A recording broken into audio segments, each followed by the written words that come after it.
Ons is in ons reeks oor Elia en as jy jou Bybel by jou het, kan jy hom oopmaak by 1 Konings 18.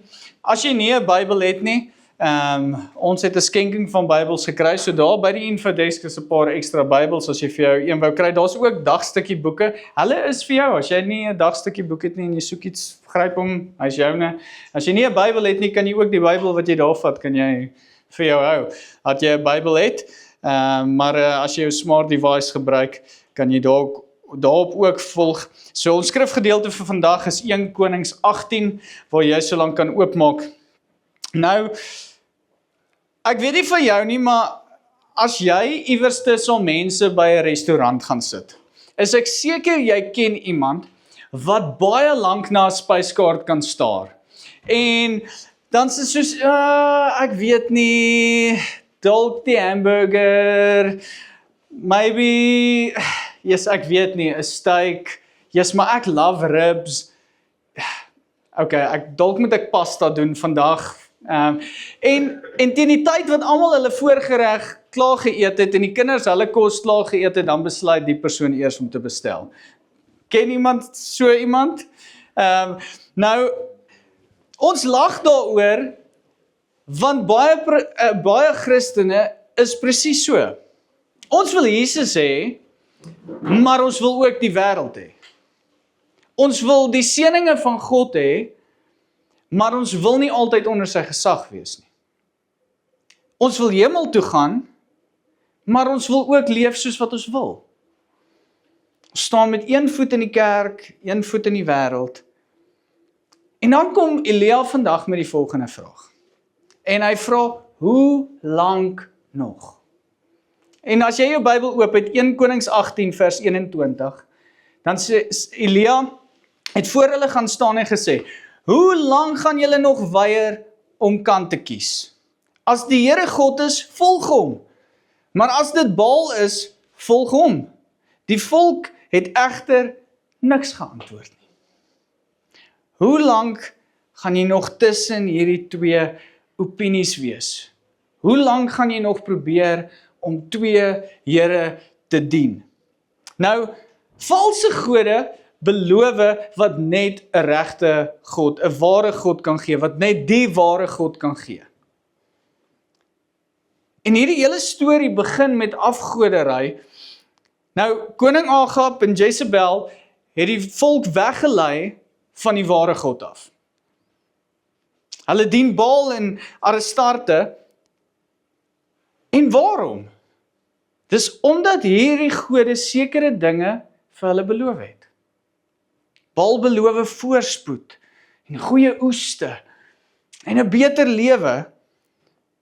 Maar die waarheid bly dat valse gode beloof wat net die ware God kan voorsien. En dit is nog steeds waar vir vandag. Ons buig dalk nie voor Baal nie, maar ons wek ander afgode in ons lewens op. Kom ons gee vir hulle 'n naam, die God van geld. Geld sê, jy sal veilig wees as jy genoeg het. Maar geld kan nie kanker genees nie. Geld kan nie vrede koop nie.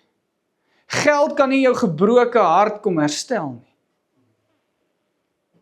Wat van die God van sukses? As ek net daardie posisie kan kry, as ek net daardie besigheid van my kan bou, as mense my tog net wil raak sien, en dan kom jy daar en dan wat? Dan besef jy dat jy nog steeds leeg is. Wat van, hierdie een is baie relevant tot vandag, is die God van goedkeuring. Ons leef vir likes en comments op ons posts en mense se opinies. Ons plaas 'n foto op Instagram of Facebook en dan reageer niemand vir 2 ure nie. En dan wonder ons, is alles okay? Is ek okay? Is iemand vir my kwaad? Hoekom like hulle nie my ding nie? Want ons selfwaarde hang van 'n thumbs up emoji af op social media. Ek het 'n prediker een keer hoor sê, die menslike hart is 'n afgodfabriek. Ons is ongelooflik kreatief. As Satan dit nie kan keer dat jy God aanbid nie, sal hy probeer om iets langs God op die troon te sit en uiteindelik vat daardie ding God se plek. Ek dink dit is moontlik om in God te glo, maar steeds afgode in jou lewe te hê. Elia staan in 'n kultuur van baie verskillende gode. En die Bybel noem hierdie polytheïsme, okay? Ek hoop ek sê dit reg. Nou, ons sê, nee, ons glo net in een God, okay? Maar baie keer leef ons asof ons 'n klomp ander gode in ons lewens het. Ons glo Jesus, maar geld bepaal ons besluite. Ons glo Jesus, maar sport en besigheid of status beheer ons emosies. Of ja, right, ons glo in Jesus, maar ons kinders of ons loopbaan of ons reputasie sit op die troon van ons lewens. En luister mooi, kinders is nie sleg nie, werk is nie sleg nie, geld is nie sleg nie, sport is nie sleg nie, al die goed is great. Die probleem begin wanneer 'n goeie ding 'n God ding word. Wanneer iets die plek inneem wat net aan God behoort. Dalk het jy net nodig, gou te backtrack, jouself te vra, wat maak jou die meeste opgewonde? Waarheen gaan jou gedagtes eerste? Waaraan spandeer jy meeste van jou geld? Jou tyd? Wat sal jou die meeste breek as God dit vandag van jou af moet wegneem? En daai antwoord kan moontlik die afgod in jou lewe wees. En Elia kom, en hy kom sê vir die ouens, hou op draad sit. Nou, kom ons kleer die prentjie in. Elia kom op Karmelberg aan, 450 profete van Baal, 400 profete van Astarte, 850 teen 1. Nie goeie odds nie, nee. Nou, Elia het iets gehad wat hulle nie gehad het nie. Hy het die teenwoordigheid van God gehad. En hy vra vir hulle die vraag, hoe lank gaan julle nog weier om kant te kies? Eendag vir God, eendag die wêreld, eendag gehoorsaam, ander dag ongehoorsaam. Eendag aanbidding, ander dag kompromie. Kan jy imagine as Elia hier moes ingestap het? Ek dink hy sou dalk iets gesê het soos, jy kan nie vir Jesus dien soos iemand wat 'n diet probeer volg by die Spur nie. So, ag, julle, ek gaan vandag net 'n ou slaaitjie vat. Jesus, kan ek net ook so 'n halwe porsie van daai eieringe bykry? Net 2 ribbetjies, dit sal nie te veel skade doen nie. Ag, en almal eet nou pudding, bring vir my ook malva pudding asseblief. Hoe goed werk daai diet vir jou uit? Die ding is, jy het nie regtig voor die tyd besluit nie. En baie Christene volg Jesus op dieselfde manier. Net halfpad, net 'n bietjie, net genoeg om nie skuldig te voel nie. Maar dit is nie genoeg dat jy kan verander word nie. En hier kom Elia met die magtige konfrontasie en hy sê, kom ons maak vandag die besluit. Ons bou 2 altare, okay? So, altaar 1 en altaar 2. Kry vir my 2 bulle, hierdie 2 offers, ons gaan hulle opsny, ons gaan hulle op hierdie altaar sit, en hy maak vir hulle die uitdaging. 1 Konings 18 vers 23 tot 24, sê hy, bring nou 2 bulle, die profete van Baal kan een kies, hom in stukke opsny en bo op die hout op die altaar neersit. Hulle moet dit egter nie aan die brand steek nie. Ek sal die ander bul opsny en bo op die hout op die altaar neersit. Ek sal dit ook nie aan die brand steek nie. dan moet julle God aanroep, en ek sal die Here aanroep. Die een wat met vuur antwoord, is die ware God.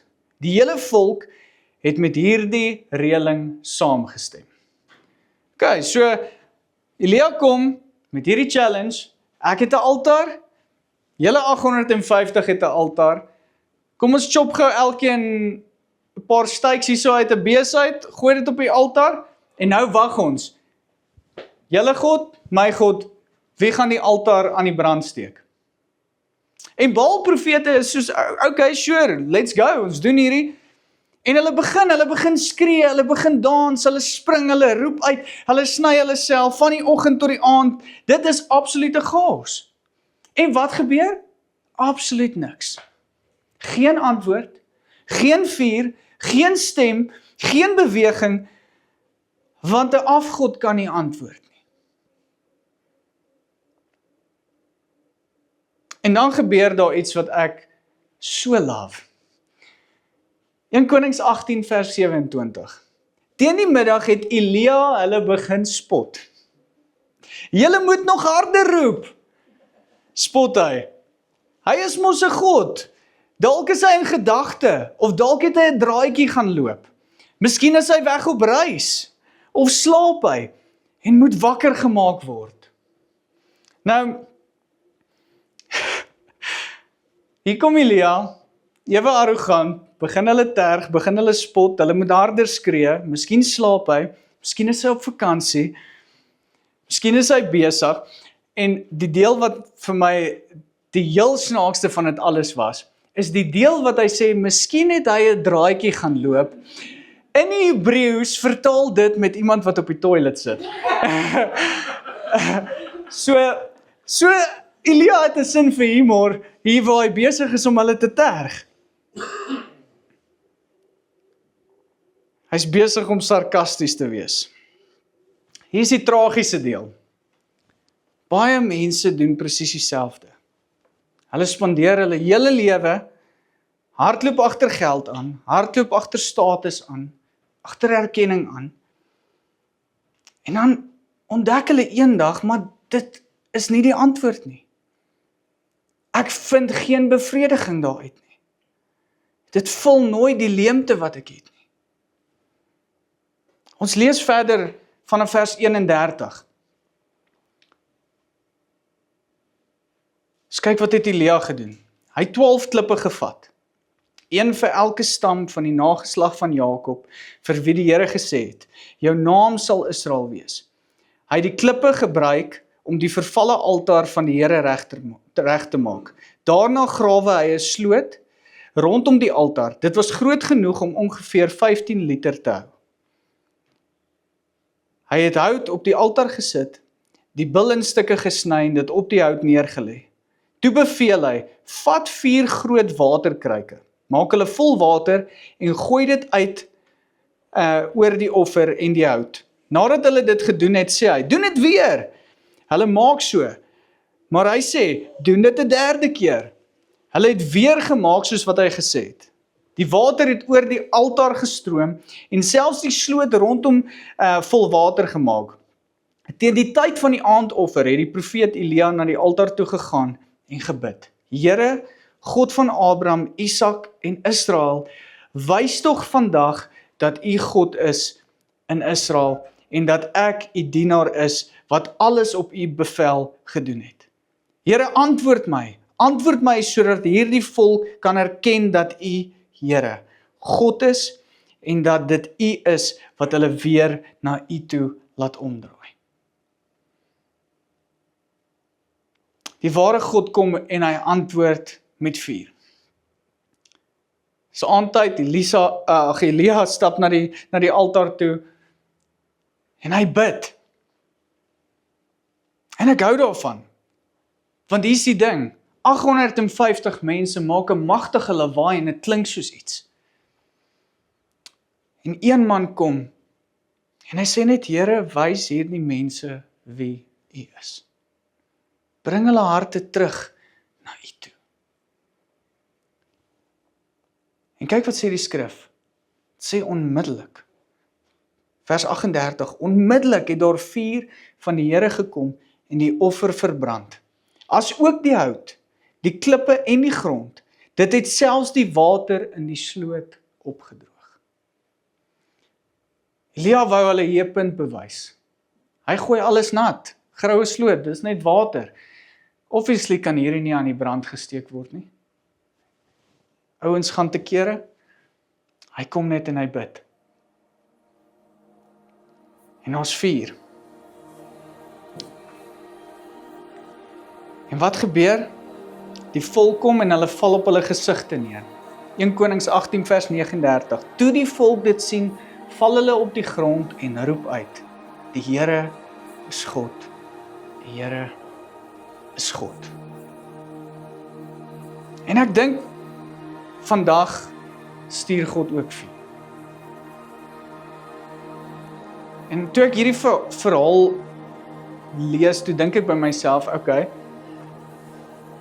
Here, as U vandag vuur uit die hemel uit moet stuur, is ek seker dat almal sal glo. Maar ek besef toe, dat God het iets groter kom doen. Hy het sy seun gestuur. Jesus het uit die hemel uitgekom, aarde toe, perfek geleef, aan 'n kruis gesterf, opgestaan uit die dood, sodat ons hom kan ken. Die kruis is God se antwoord aan die wêreld wat twyfel. Maar sy opstanding is die teken van vuur uit die hemel uit. Ons het nie 'n groter teken as dit nodig nie. Want ons redder het gekom, gesterf en hy het opgestaan vir my en jou. En wanneer ek en jy vir Jesus werklik sien, verloor alle valse gode, al hulle glamour en glory, al hulle leebeloftes. En ek wil jou vanoggend vra, wat sit op die troon? Wat sit op jou troon? Wat vat die plek waar God moet wees? Vandag vra God nie of as jy 100% great, as jy perfek nie. Hy wil weet wie is op die troon van jou lewe. Wat is jou Baal? Wat neem God se plek in? Wat kry dalk jou eerste liefde? Jou passie? Wat kry jou gehoorsaamheid? En ek hoop dat Elia se vraag vandag in hierdie plek sal echo. Hoe lank gaan jy nog draad sit? Hoe lank nog? Hoe lank nog tussen Jesus en die wêreld? Hoe lank nog tussen gehoorsaamheid en kompromie? Hoe lank nog tussen geloof en ongeloof? Vandag is die dag om te besluit. Nie halfpad nie, nie een voet in en een voet uit nie. Nee, ek sal eendag nie, maar vandag. As die Here God is, volg hom. Loop agter hom aan, soek hom, plaas hom op die troon van jou lewe. Met jou hele hart, met jou hele siel, met jou hele verstand, met jou hele lewe, met alles in jou. Maak Here, maak God die Here van jou lewe. Maak hom die fokuspunt van elke liewe ding wat jy doen.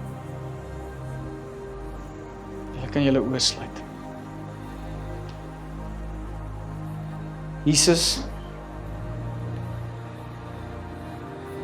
dankie dat ons kan kom, soos ons is, dalk nie 100% perfek nie. Met sonde, met foute, met twyfel.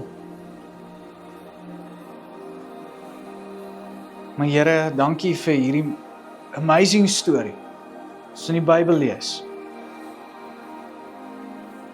Oor hoe U net kom bewys het, dat U God is. En dat geen ding die plek kan vat.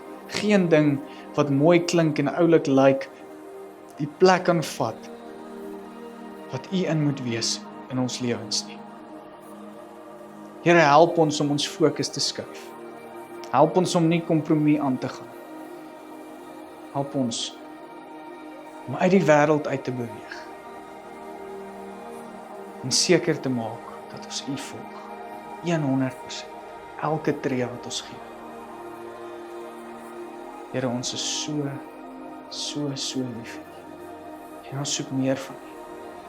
Wil U nie meer word in ons lewens nie. Here, kom lei ons, kom leer ons, kom wys ons hoe om elke dag aan te pak, te loop. En Here, as die vyand wil kom met allerlei goed wat flashy lyk en glamorous lyk en mooi lyk en hoe ook al, dat ons sensitief sal wees vir die Gees. Dat die Gees ons sal uitwys. Dat dit nie iets is wat ons sal volmaak nie. Dat dit nie iets is wat ons kan genees nie. Dat dit nie iets is wat die leemte in ons harte kan vul nie. Help ons om ons fokus op U te hou. Ons oë gerig op Jesus. Ons loof U en ons prys U. Amen.